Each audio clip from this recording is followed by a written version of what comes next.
에베소서 6장 4절입니다. 에베소서 6장 4절 한 절 말씀입니다. 에베소서 6장 4절입니다.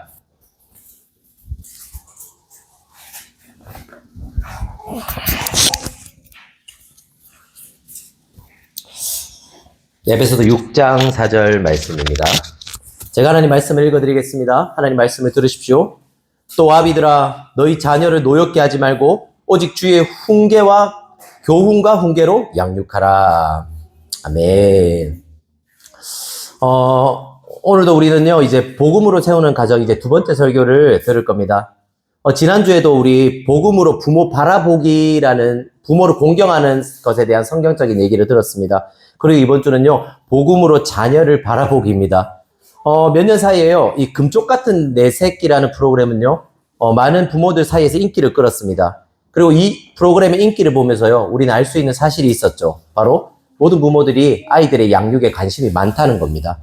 그리고 관심이 많다는 건 어쩌면 양육이 그만큼 어렵다는 것을 의미하기도 합니다. 실제로 양육은 어렵습니다. 그렇죠? 그리고 실제로 양육은 아주 고통스럽습니다.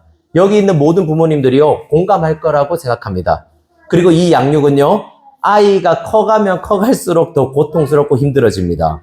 어릴 때는요 아이들 때문에 체력적으로 힘들거든요. 하지만 아이들이 커갈수록요 정신적으로 힘이 듭니다. 그리고 놀랍게도요 이 모든 과정을 겪은 부모님들은 입을 모아서 말합니다. 아이가 커갈수록 몸은 편해지는데 마음은 더 고통스럽다고요. 아이가 커갈수록 편해질 줄 알았는데 사실 그렇지는 않다는 거죠. 이건 제 얘기이기도 합니다. 그리고 이곳에 있는 부모님들도요 미래의 부모님이 되실 분들도요 이 문제를 경험하고 있거나 언젠가는 또 경험하게 될 겁니다. 그리고 우리는 이런 질문을 할 수 있죠. 그럼 어떻게 하면 성경적인 양육을 할 수 있냐고요. 어떻게 하면 우리는 성경에서 말하는 양육법을 우리 아이에게 적용할 수 있냐는 거죠. 저는 오늘 이 점을 알아보려고 합니다. 바로 복음으로 자녀를 바라보는 법입니다. 저는 오늘 세 가지 대지로 설교를 하겠습니다. 첫째, 성경이 말하는 자녀 양육입니다. 성경이 말하는 자녀 양육, 주보에 나와 있습니다. 두 번째, 복음으로 자녀 바라보기입니다. 복음으로 자녀 바라보기. 마지막 세 번째, 어떻게 실천할 수 있을까? 적용점에 대해서 말씀드리죠. 성경이 말하는 자녀 양육, 복음으로 자녀 바라보기, 어떻게 실천할 수 있을까라는 적용점입니다. 먼저 성경이 말하는 자녀 양육입니다. 우리 다 같이 한번 4절을 한번 읽어볼까요? 4절입니다. 4절, 에베소서 6장 4절입니다. 시작. 또 아비들아 너희 자녀를 노엽게 하지 말고 오직 주의 교훈과 훈계로 양육하라. 바울은 아버지들에게요 자녀 양육에 분명한 방향을 제시합니다. 먼저 자녀를 노엽게 하지 말라는 겁니다. 바울이 이 글을 쓰던 로마 시대는요 남자 즉 아버지의 권력이 절대적인 시기였습니다. 이 당시에 많은 아버지들은요 자녀를 노예로 팔기도 했고요 버리기도 했습니다. 자녀는 아버지의 소유였고요 아버지의 권위 앞에서 자녀들은 굴복해야만 했습니다. 이 당시 사회에서 이는 아주 당연하게 여겨지는 일이었죠. 그런데 바울이 뭐라고 하는 거죠? 아비들이요 자녀들을 노엽게 하지 말라고요. 로마의 아버지들이요 너희들의 양육 방법은 잘못되었다. 자녀를 그렇게 양육해서는 안 된다라고 말한 겁니다. 바울의 말은요 이 사회적으로나 개인적으로 아주 혁명적이었습니다. 그리고 이건 바울이요 현대를 살고 있는 저와 여러분에게 하는 말이기도 합니다. 한번 생각해 보십시오. 우리는 각 가정마다요 다른 양육 방법을 가지고 있습니다. 인권이네랑요 상은이네가 서로 다른 양육 방법을 가지고 있죠. 그리고 바울의 이 말은요 우리에게 이렇게 말하는 겁니다. 4절은요 너희의 양육 방법이 성경적인지를 생각해 보라고 말하는 겁니다. 너희 가정에서 하고 있는 양육 방법이요 하나님이 보시기에 옳은 방법인지를 보라는 거죠. 그럼 자녀를 노엽게 한다는 것은 무슨 말일까요? 이는 잘못된 양육 방법으로요 지속적으로 아이들에게 분노와 원망이 쌓이게 하는 걸 말하는 겁니다. 우리는 이 말을 들을 때 이 노엽게 한다는 말이요 우리 얘기가 아닌 것처럼 들릴지도 모릅니다. 왜냐하면요 우리는 자녀를 지속적으로 분노와 원망이 쌓이게 하는 나쁜 부모가 내가 아니라고 생각하거든요. 하지만 핸드릭스라는 신학자는요 노엽게 한다는 의미에 대해서 이렇게 말합니다. 들어보세요. 자녀를 노엽게 한다는 것은 부모들이 자녀에게 하는 불공평한 대우, 과도한 요구, 애정 부족, 모순된 행동, 약속 불이행 등이라고요. 보십시오. 성경은 단순히 우리가 자녀를 때리고 무시하고 학대 같은 심한 행위를 해야지 자녀가 노엽게 하는 거라고 말하지 않습니다. 오히려 우리의 일상에서 일어나는 구체적인 항목들을 보면서 너희가 그걸로 자녀들을 노엽게 한다고 말하죠. 먼저 편애와 비교입니다. 형제 중에 한 명을요, 편애하는 거예요. 잘하는 자녀에게는 뭘 주죠? 떡 하나 더 줍니다. 그리고 못하는 자녀에게 뭐 하는 거죠? 꾸지람 한 번 더 하는 거죠. 그리고 우리 아이와 다른 아이들을 비교하는 겁니다. 쟤는 저걸 잘하는데 너는 왜 그러냐? 계속해서 비교하면서요, 아이들로 하여금 열등감을 일으키게 만드는 거죠. 그리고 또 비현실적인 기대를 하는 겁니다. 분명히 아이의 능력은 5밖에 안 되거든요. 근데 부모는요, 늘 7 이상을 기대합니다. 그래서 이런 말 자주 쓰잖아요. 우리 아이가 머리는 똑똑한데 공부는 안 한다고. 늘 아이에게요, 능력 이상의 것을 요구하고 아이가 그것을 성취하지 못했을 때 부모님들은요, 좌절합니다. 이때 아이도요, 좌절과 분노를 느낍니다. 또 일관성 없는 훈육을 하는 겁니다. 부모가 기분이 좋을 때나요, 정신이 없을 때, 막 사람들이 와 있고 이럴 때 있잖아요. 정신이 없을 때는요, 모든 걸 다 허용해 줍니다. 그래, 해. 좋아. 하지만 기분이 안 좋거나요, 예민해질 때는 아무것도 허용해 주지 않습니다. 부모의 기분과 태도에 따라서요, 부모의 상황에 따라서 계속해서 훈육 방법이 달라지는 거예요. 이때 아이들은요, 아주 혼란스러워 합니다. 또 과잉 간섭이나 통제입니다. 이것이 무서운 이유가 있어요, 여러분. 과잉 간섭이나 통제가 무서운 이유가 있습니다. 왜 그런지 아십니까? 바로 과잉 간섭이나 통제를 할 때 우리는요, 내가 널 사랑하니까라는 전제하에서 하기 때문입니다. 널 사랑하니까 내가 너를 이렇게 대하는 거야. 내가 널 사랑하니까 이렇게 너를 빡시게 굴리는 거야 라면서요, 사랑이라는 이름 하에서 아이를 억압하고 아이를 숨막히게 합니다. 이런 환경에서 자란 아이들은요, 두 가지 케이스로 나타납니다. 첫 번째는요, 늘 착하게 말을 잘 들어야 된다는 착한 아이 컴플렉스가 걸린 아이로 자랍니다. 그리고 다른 경우에는요, 부모의 말이라면 반항하고 싶고 질색하는 반항아로 자라는 거죠. 성경은 단순히요, 폭력을 가하고 욕을 하고 그 아이를 무시하고 버리는 것만이요, 자녀를 노엽게 하는 것이 아니라고 말합니다. 오히려 우리가 일상에서 행하는, 우리가 늘 사랑이라는 이름 하에서 행했던 많은 것들이요, 사실은 자녀를 노엽게 하고 있었다고 말하는 거죠. 그리고 더 나아가서 바울은 이렇게 말해요. 4절 보실래요? 또아비들아, 너희 자녀를 노엽게 하지 말고 오직 주의 교훈과 훈계로 양육하라. 노엽게 하지 않을 뿐 아니라 주의 교훈과 훈계로 양육하라고 말합니다. 특별히 바울은요, 양육하라라는 말을 씁니다. 이는 이런 뜻이에요. 잘 먹이고 잘 성장시키라고요. 칼빈은 이렇게 말하거든요. 부드럽게 양육하라. 성경은요, 우리가 자녀를 양육할 때 어떤 마음으로 양육하라고 말하죠? 사랑과 애정이 가득한 마음으로요, 부드럽게 양육하라고 말합니다. 이는요, 부드럽게 양육하라는 말은요, 단순히 혼내지 말고 사랑으로만 해 이런 말이 아닙니다. 오히려요, 필요할 때는 사랑의 매를 대면서 양육하라는 의미입니다. 그럼 이쯤에서요, 저와 여러분 이런 질문이 들지도 몰라요. 이건 그리스도인 부모들이 모두 다 가지는 궁금증일 거예요. 바로 자녀에게 체벌을 해야 되냐 말아야 되냐는 거죠. 여러분 어떻게 생각하십니까? 자녀에게 체벌을 하면서 양육해야 될까요? 아니면 체벌이 없이 양육을 해야 될까요? 성경은 체벌에 대해서 이렇게 말합니다. 잠언 13장 24절이거든요. 매를 아끼는 자는 그의 자식을 미워함이라. 자식을 사랑하는 자는 근실히 징계하느니라. 그리고 잠언 22장 15절 이렇게 말해요. 아이의 마음에는 미련한 것이 얽혔으나 징계하는 책찍이 이를 멀리 쫓아내리라. 성경은 우리에게요, 체벌이 필요하다라고 말합니다. 왜 아멘 하시는데요? 성경은 우리에게 체벌이 필요하다고 말합니다. 왜 그럴까요? 성경은 모든 인간이 죄인이라고 말하기 때문입니다. 즉 부모가 체벌 없이요, 온전히 자녀를 좋은 말로 설득시킨다고 할지라도요, 자녀가 죄인이기 때문에 그것을 온전히 받아들이고 따르지 않는다는 말입니다. 예를 들어 보겠습니다. 말을 지지리도 안 듣는 자녀가 있습니다. 부모는 계속해서 말로 자녀를 설득하고요, 자녀에게 네가 이렇게 하면 내가 얼마나 속상하니? 난 참 고통스럽다라고 말합니다. 네가 진짜 변했으면 좋겠구나. 네가 다시 돌아왔으면 좋겠구나라고 간절히 애원합니다. 하지만 자녀는 말을 듣지 않습니다. 오히려 부모를 무시하죠. 여러분 이때 필요한 게 뭔가요? 바로 사랑의 매입니다. 성경은 이를요, 징계라고 말합니다. 부모가 자녀를 사랑한다면요, 자녀가 나쁜 행동을 할 때 반드시 징계할 수밖에 없다고요. 하지만 하라는 말을 하는 동시에요, 바울은요, 자녀를 노엽게 하지 말라라고 말합니다. 이는요, 부모의 체벌로 인해서요, 자녀가 잘못을 깨닫는 수준을 넘어서 분노와 원망이 쌓이는 방법으로 하지 말라는 겁니다. 즉 자녀를 징계할 때요. 우린 자녀가 필요할 때 징계할 수 있습니다. 하지만요. 자녀를 사랑하는 하나님의 성품을 가지고 자녀를 대할 필요가 있다라고 말하는 거죠. 두 번째 대지입니다. 복음으로 자녀를 바라보기입니다. 그렇다면 우리는요. 복음적인 자녀 양육이 무엇인지를 구체적으로 알아보도록 하겠습니다. 첫 번째는 자녀를 맡기신 목적을 생각하는 겁니다. 사절은 이렇게 말해요. 사절 한번 다시 한번 읽어볼까요? 같이. 사절입니다. 시작. 또 아비들아 너희 자녀를 노엽게 하지 말고 오직 주의 교훈과 훈계로 양육하라. 성경은 우리에게 자녀를 양육할 때 어떻게 양육하라고 말하죠? 주의 교훈과 훈계로 하라고 말합니다. 여기서 우리가 유심히 봐야 될 것은요. 오직 주의라는 말입니다. 이는 하나님이 우리에게 자녀를 주신 목적을요. 생각해 보라는 거죠. 물어보겠습니다. 하나님이 저와 여러분에게 자녀를 주신 이유가 무엇인가요? 많은 부모들은요. 자녀들을 양육하는 것에 대해서 책임감과 어느 정도의 부담을 가지고 있습니다.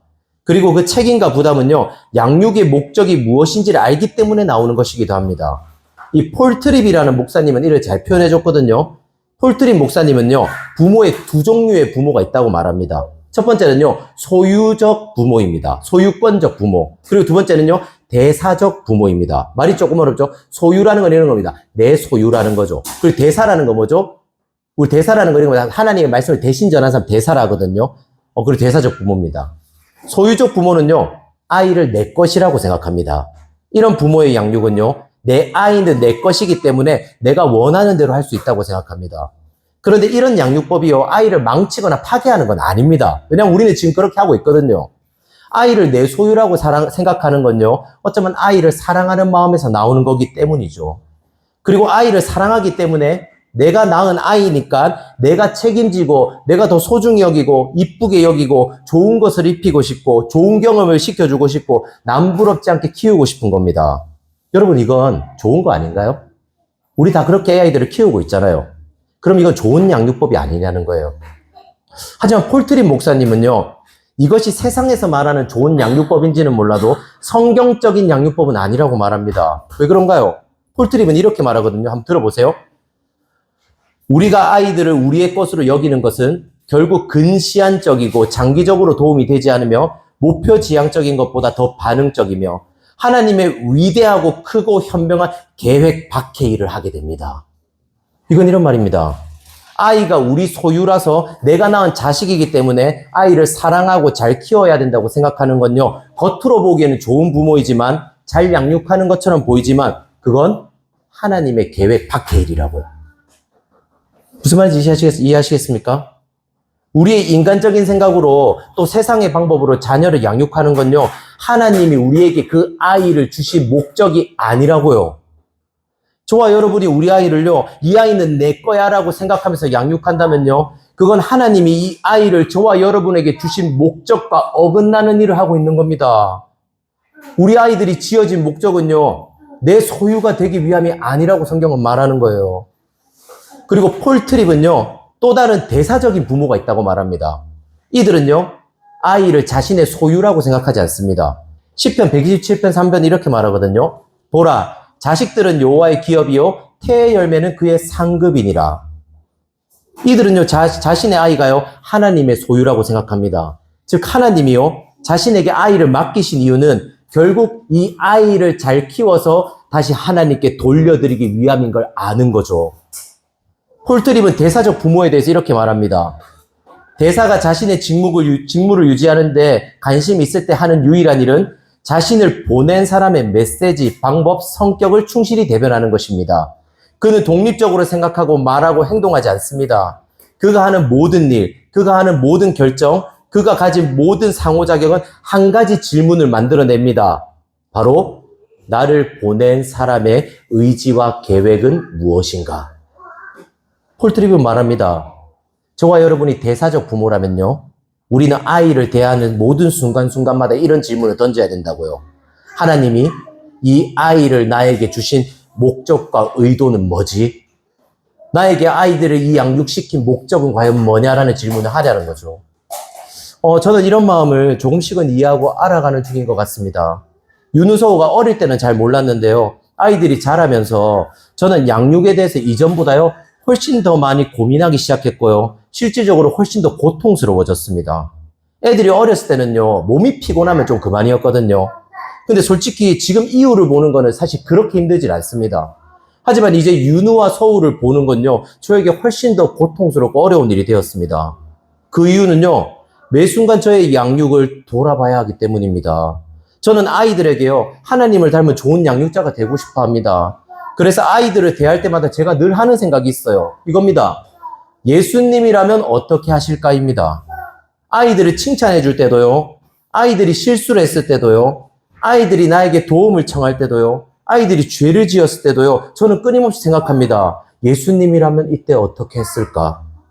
그리고 놀랍게도요, 이런 질문은요, 저를 단순히 행복하게만 만들어주지 않습니다. 오히려요, 더 고민이 많아지게, 오히려 더 고통스럽게 만들기도 합니다. 왜 이런 생각들이 저를 고통스럽게 만드는지 아십니까? 우리는 끊임없이요, 자녀가 나의 소유라고 생각하기 때문에 내 생각대로, 내 방법대로 자녀를 양육하려고 합니다. 그리고 이 말은요, 이 일은 우리에게 아주 자연스러운 일입니다. 왜냐하면 우리는 죄인이기 때문이에요. 죄인의 특징은요, 자신의 생각과 자신의 방법이 항상 옳다라고 생각합니다. 그리고 그 일을 할 때 어떤 거죠? 편안하고 즐거운 거죠.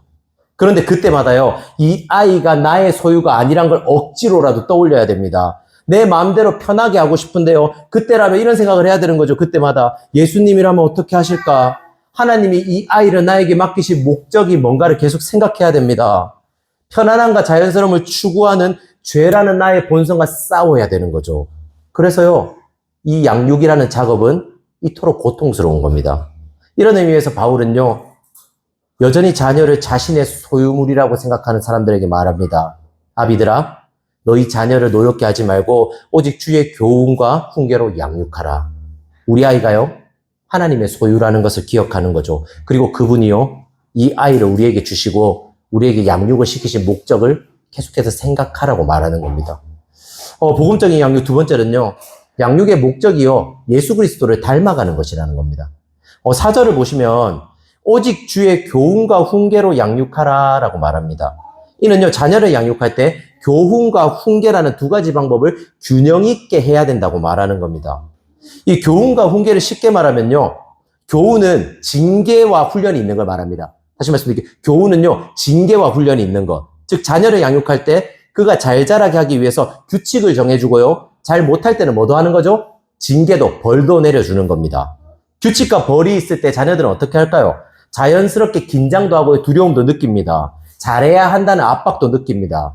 그리고 이와 반대로 훈계는요, 교훈과는 조금 다른데 쉽게 말하면 이런 겁니다. 마음을 움직이는 대화. 우리가 흔히 말하는 권면이라고 하죠.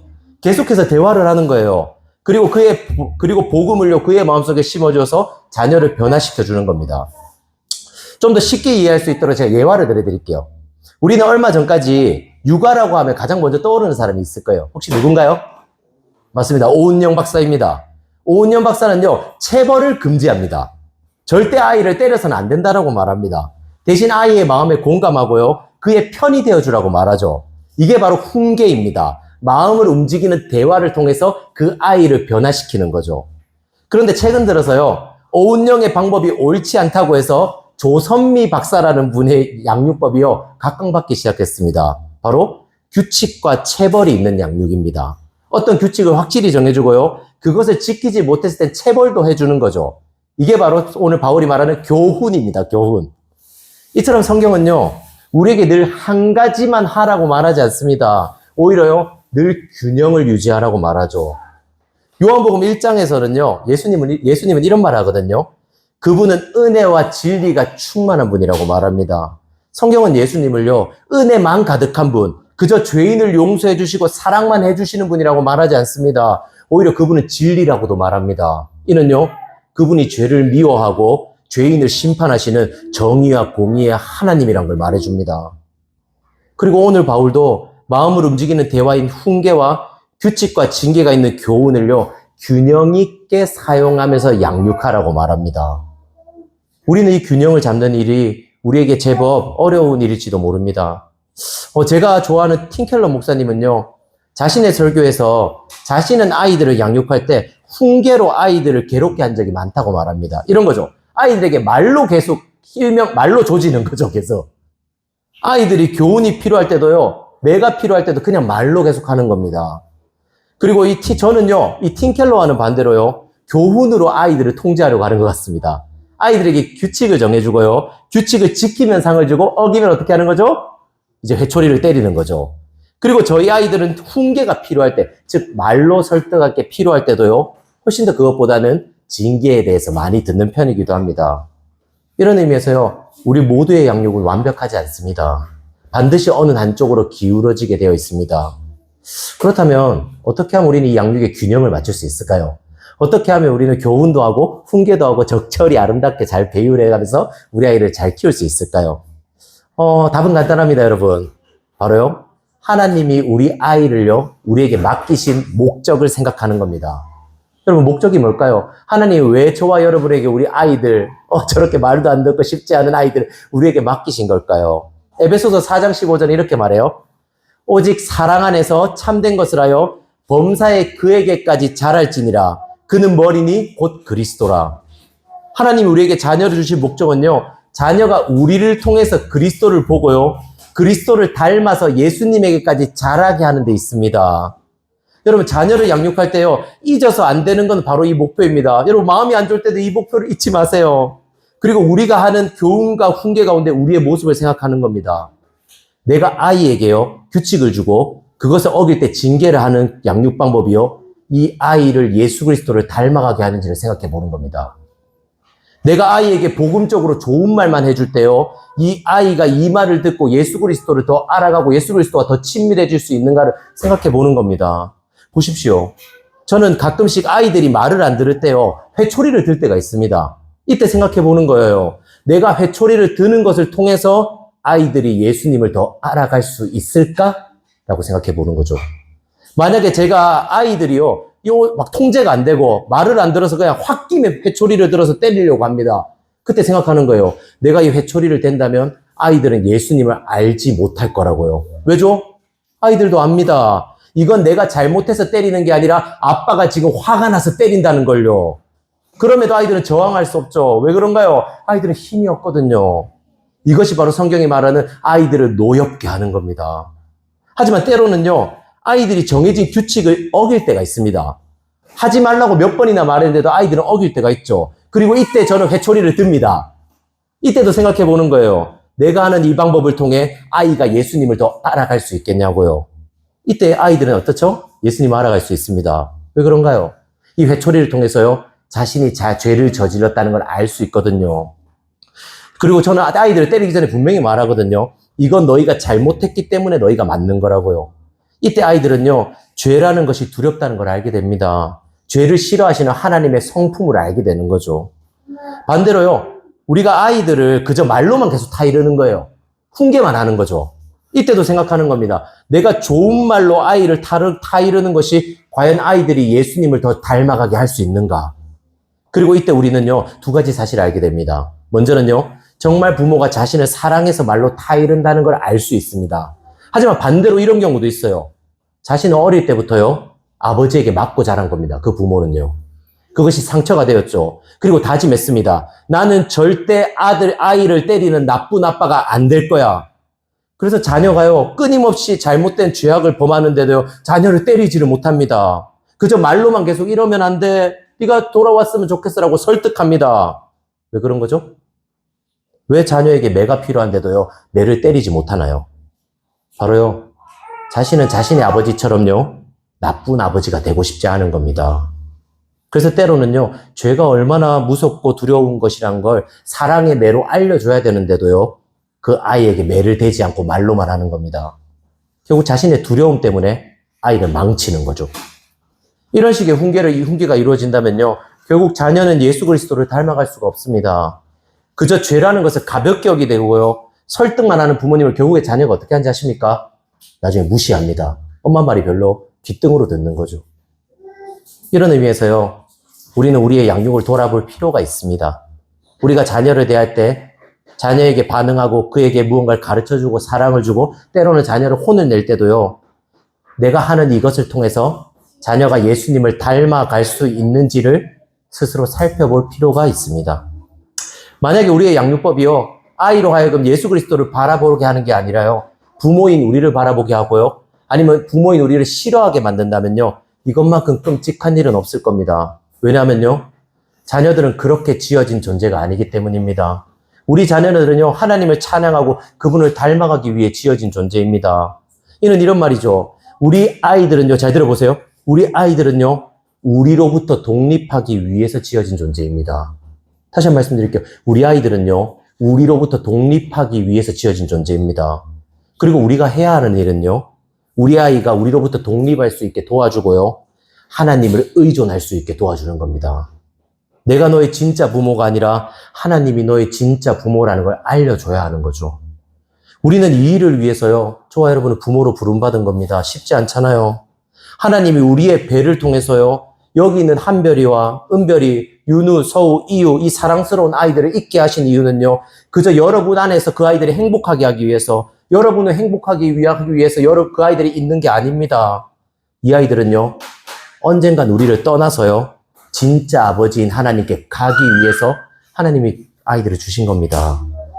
우리는 이 사실을 잊지 말아야 합니다. 이 사실을 마음속에 새기고 또 새겨야 되죠. 그래야만요. 우리는 훈계와 교육을요. 균형 잡힌 양육을 할 수 있는 겁니다. 마지막 대지입니다. 그렇다면 어떻게 복음적인 양육을 실천할 수 있을까요? 제가 여러분의 삶에서 할 수 있는 적용점을 몇 가지 드리도록 하겠습니다. 먼저 첫 번째는요.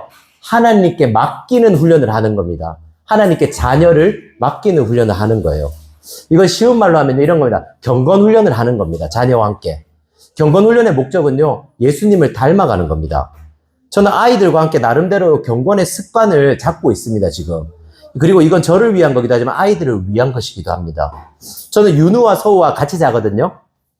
자기 전에 제가 루틴이 있습니다. 항상 윤우, 서우와 성경 한 장을 읽고요.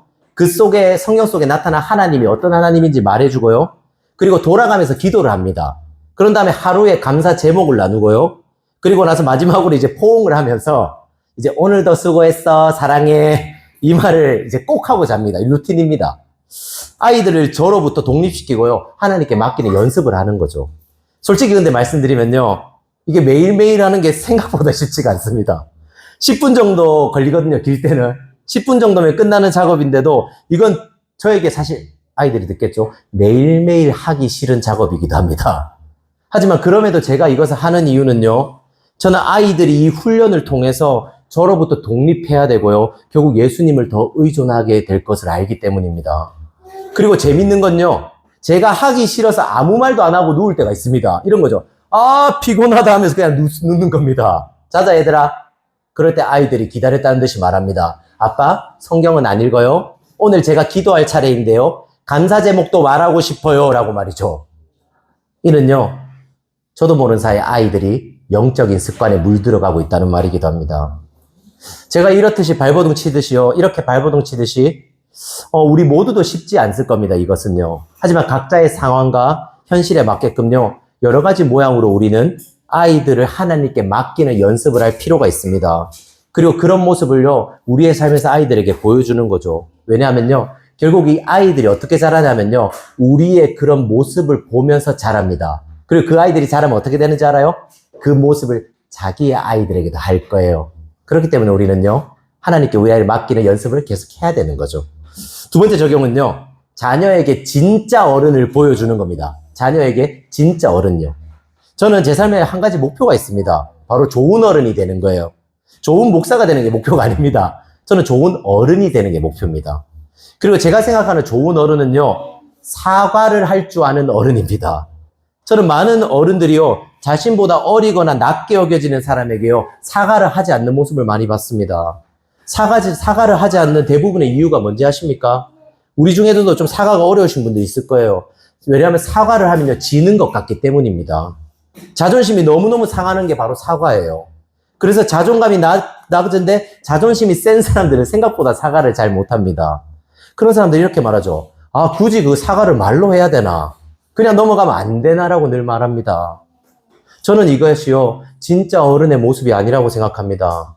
왜냐하면 성경은요. 나이가 든다고 어른이라고 말하지 않습니다. 오히려요. 성경은 복음을 아는 사람이 진짜 어른이라고 인생을 깊이 이해하는 사람을 진짜 어른이라고 말합니다. 그런 의미에서 진짜 어른의 특징은요. 자신이 죄인인 것을 받아들입니다. 그리고 누군가에게 잘못했을 때 자신이 죄인인 걸 알기에 뭐라는 거죠? 사과하는 겁니다. 그리고 동시에 죄인인 내가 사랑받는다는 걸 알기 때문에 더욱 담대히 사과할 수 있습니다. 그리고 이건요, 부모와 자녀의 관계에서도 이루어져야 되는 일입니다. 많은 부모들이요, 자녀에게 사과하는 건 어려운 일일지 모릅니다. 하지만 우리는요, 복음을 믿는 사람입니다. 그리고 복음은요, 우리가 자녀들을 양육해서 분명히 실수하고 실패할 수 있다고 말합니다. 누군가를 자녀에게 교훈만 해서 자녀를 망가뜨릴 수 있습니다. 또 누군가는 자녀에게 훈계만 계속해서요, 자녀를 노엽게 할 수 있습니다. 왜죠? 우리는 죄인이니까요. 하지만 복음은요, 그런 죄인이 사랑받는다고 말합니다. 자녀 양육에 실패한 우리가 사랑받는다고 말합니다. 그래서 우리는요, 자녀에게 사과할 수 있는 겁니다.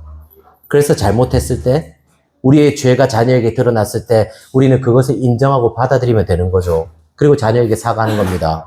미안해, 윤우야. 아빠가 화가 나서 실수했어. 아빠도 안 그러고 싶은데 죄인이라서 그렇게 하는 게 쉽지 않아. 용서해줘. 실제로 제가 윤우 서우에게 자주 하는 말입니다. 그리고 이런 사과를 할 때마다요, 우리는 점점 진짜 어른이 되어가는 거죠. 마지막입니다. 복음을 자신의 마음에 적용하는 겁니다. 이게 중요합니다. 들어보십시오.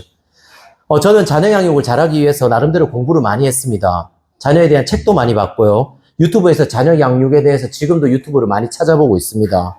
그리고 이걸 저희 아이들에게 적용하려고 노력합니다. 어떤 면에서 저는 기술적인 면이나 이론적인 면을 많이 공부하고 있는 거죠.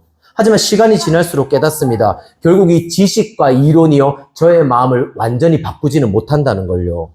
양육에 대해서 아무리 많은 지식이 있고요, 이론이 있더라도요, 막상 이 이론과 지식이 제 마음을 바꾸지 못할 때가 많습니다. 실제적으로 아이들을 대하다 보면 성과를 내는 거죠, 그냥.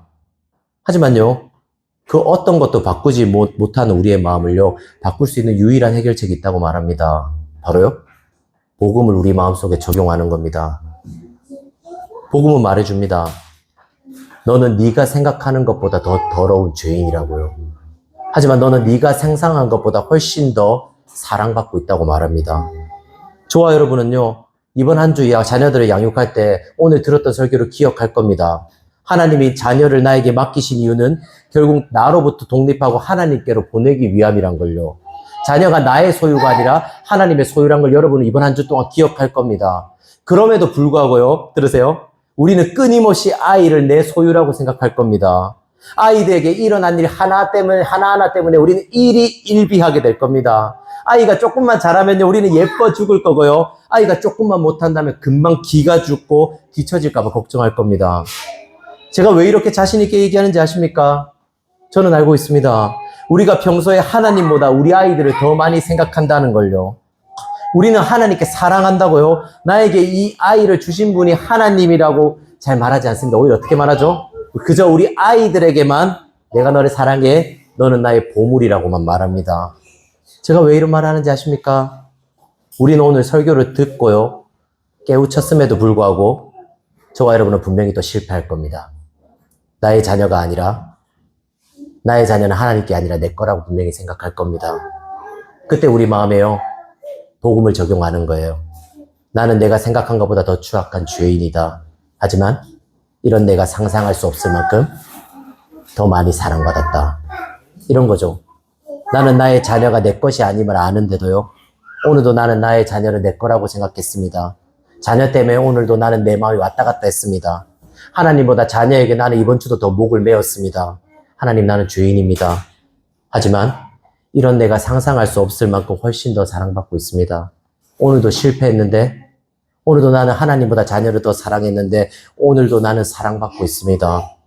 오늘도 나는 하나님보다 내 자녀를 더 사랑했는데 하나님은 오늘도 그런 나를 위해서 자신의 아들을 죽일 만큼 나를 사랑하고 있습니다.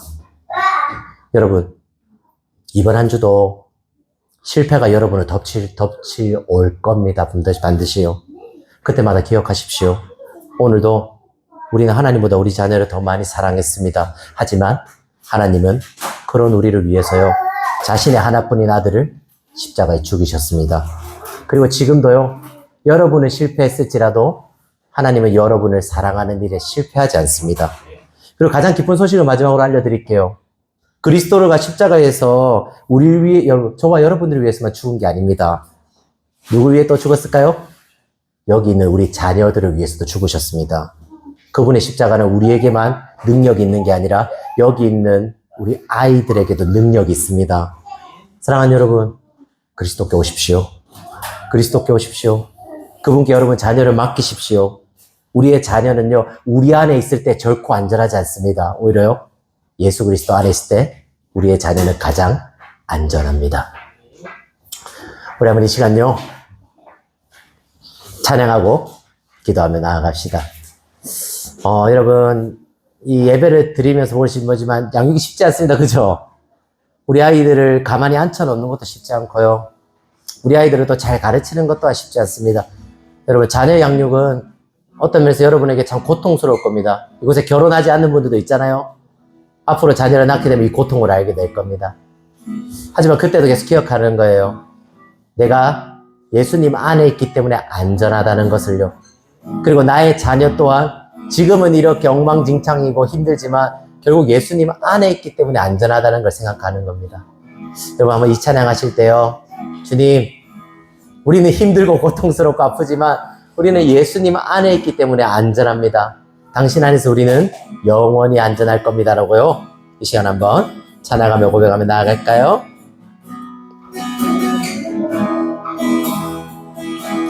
내 아버지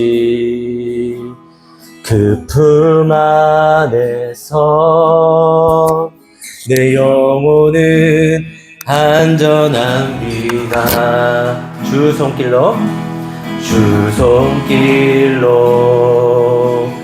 내 삶을 안으시니 그 평강이 나를 덮습니다. 다시 한번 내 아버지 그 품 안에서 내 아버지 주 품 안에서 그 품 안에서 내 영혼은 안전합니다.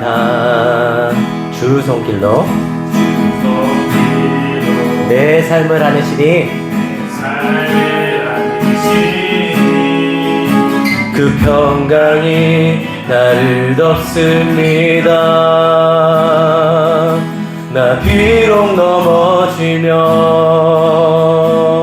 흔들리지만 주 내 안에 거함 나를 붙드시니 내 생각을 주께로 돌리고 주시는 평강의 옷을 입습니다. 주 약속 안에서 내 영혼 평안에 내 뜻보다 크신 주님에게 왜 나실래 두려움 다 내려놓고 주님만 의지해 주 안에서 내 영혼 안전함에 주 약속 안에서 주 약속 안에서 내 영혼 내 뜻보다 크신 주님에게 왜 나실래 두려움 다 내려놓고 주님만 의지해 주 안에서 내 영혼 안전합니다. 우리 한번 기도합시다. 우리 윤우소 한별이 앉아서 딱 기도합시다. 자, 딱 앉아서 지금 예배 시간입니다. 이제 한번 기도할 때 이렇게 기도합시다. 여러분, 육아는 참 어렵습니다. 양육도 참 어렵습니다. 자녀는요, 내 뜻대로 되지 않습니다. 그리고 여러분도 부모에게 그런 존재입니다. 여러분도요, 부모님 안에서 자랄 때 쉽지 않았을 겁니다. 그리고 부모님은요, 그런 여러분들을 힘들어하면서 키웠을 겁니다. 그리고 우리도 이제 그 일을 해야 되겠죠. 우리에게요, 하나님의 은혜가 필요합니다. 그리고 우리 하나님 주시는 기준이 필요합니다. 이 시간 한번 기도할 때요. 하나님, 우리의 양육은 늘 불안하고 두려울지도 모릅니다. 하지만 우리가 주님 안에 있기 때문에 이 모든 걸 할 수 있습니다. 주 안에서 우리는 안전하기 때문에 이 모든 걸 행할 수 있습니다. 그리고 주님의 마음으로 주님께 다시 주님의 소유라는 것을 잊지 않고 우리 아이들을 양육하기 원합니다. 하나님, 우리 아이들 제가 믿음으로 잘 양육할 수 있게 해달라고요. 그리고 이 자리에 또 아기가 없으신 분도 있잖아요. 여러분들의 부모님들이 어떻게 양육했을지 생각해 보십시오. 그리고 이 시간 한번 부모님을 위해서, 그리고 앞으로 태어날 우리 아기를 위해서요, 이 시간 한번 우리의 믿음의 다짐을 또 고백하며 나아갑시다. 하나님 아버지, 우리 가운데 하나님의 은혜가 필요함을 고백합니다. 하나님, 우리 가운데 자녀를 양육하는 게 참 쉬운 일이 아닙니다. 또 하나님, 우리가 보국적인 양육을 하려고 노력합니다. 하지만 그럼에도 불구하고 우리는 무너지고 좌절하고 낙담할 때가 많습니다. 우리의 양육은 늘 실패할 때가 많습니다. 하지만 그럼에도 우리가 양육을 할 수 있는 이유는 하나님 우리 안에서 우리가 하나님 안에서 안전하기 때문입니다. 하나님이 이 아이들이 우리의 소유가 아니라 하나님의 소유라는 것을 믿기 때문입니다. 주님, 우리 가운데 놀라운 은혜를 허락하여 주십시오. 우리 가운데 이 고통스러운 양육을 할 때마다 하나님의 마음으로 이 아이들을 양육할 수 있게 도와주십시오. 우리가 양육할 때마다 예수님의 마음을 더 많이 누릴 수 있게 도와주시옵고, 예수님이라면 이 아이들의 가운데 어떻게 했을까를 끊임없이 고민하는 부모가 될 수 있게 도와주십시오. 이 아이들은 우리의 소유가 아닙니다. 하나님께 잘 양육시켜서 하나님께 돌려보내길 원합니다. 하나님께 우리 아이들을 더 맡기기 원합니다. 하늘 우리 가운데 내부어주셔서 우리 아이들이 정말 하나님을 사랑하고 하나님을 높이는 아이들이 될 수 있게 도와주십시오. 주님, 우리 가운데 은혜를 베풀어 주셔서 이 아이들을 더 많이 사랑하며 하나님의 마음으로 양육할 수 있게 도와주십시오. 하나님 아버지, 감사합니다. 양육을 하는 건 쉬운 건 아닙니다. 양육을 할 때 우리는 우리 안에 죄성을 발견하게 됩니다. 그럼에도 우리가 양육을 하는 이유는 이 아이는 나의 아이가 아니라 하나님의 아이이기 때문입니다. 하나님, 우리가 이 아이들에게 무언가를 할 때마다 예수님이라면 어떻게 하실까를 끊임없이 고민할 수 있게 도와주시옵고, 우리가 하는 모든 행동들이 이 아이를 예수님을 만날 수 있게 만들까? 이 아이가 예수님을 더 알아갈 수 있게 될까라는 걸 고민할 수 있게 도와주십시오. 하나님, 무엇보다 이 양육을 할 때마다 우리는 두렵고 실패할 겁니다. 그때마다 우리의 마음 가운데 복음을 적용할 수 있게 도와주십시오. 우리 같은 자들을 위해서, 늘 실패했던 나 같은 부모를 위해서 예수님은 자신의 목숨을 버리시고 우리를 살리셨습니다. 그렇기 때문에 우리는 예수님 안에서 안전합니다. 그리고 내가 안전하듯이 우리의 자녀도 예수님 안에서 안전할 겁니다. 이 모든 말씀 예수님의 이름으로 기도드렸습니다. 축도하겠습니다.